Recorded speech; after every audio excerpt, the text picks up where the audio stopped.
गांव के किनारे बसा वो पुराना जंगल हमेशा से रहस्यमय माना जाता था, लेकिन सबसे ज्यादा चर्चा एक जगह की होती, नीली गुफा की।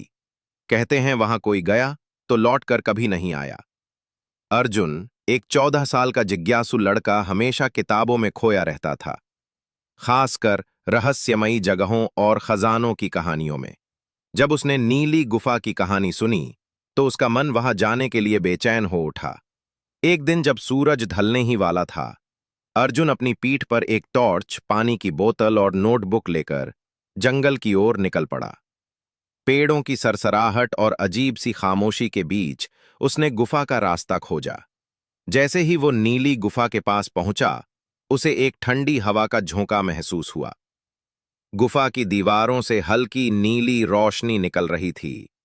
अंदर कदम रखते ही उसे एहसास हुआ कि यह कोई साधारण गुफा नहीं थी।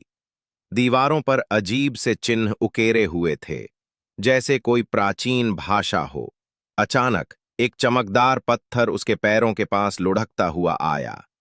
अर्जुन ने उसे उठाया। पत्थर गर्म था और उस पर वही चिन्ह चमक रहे थे। गुफा के भीतर वो और अंदर गया। वहां एक विशाल कमरा था, जिसके बीचों बीच एक नीली क्रिस्टल की मूर्ति रखी थी। जैसे ही अर्जुन ने उस मूर्ति को छुआ, एक गूंजती हुई आवाज गुफा में गूंजी, जो सत्य की खोज में आया है वही रहस्य को समझ पाएगा। अर्जुन ने अपनी नोटबुक में चिन्हों की तस्वीरें बनाईं और मूर्ति के नीचे खुदा एक श्लोक पढ़ा। ज्ञान ही असली खजाना है, जो इसे पाएगा वो अंधकार में भी उजाला देखेगा।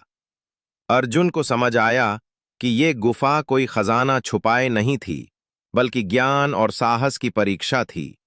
जो डर को जीतकर अंदर आया वही सच्चा खोजी था। वो वापस लौटा और गांव में नीली गुफा का डर खत्म हो गया। अब लोग उसे नीली गुफा का रहस्य खोजने वाला अर्जुन कहते हैं। साहस, जिज्ञासा और ज्ञान से हम किसी भी रहस्य को सुलझा सकते हैं। डर केवल तब तक रहता है जब तक हम उसका सामना नहीं करते हैं।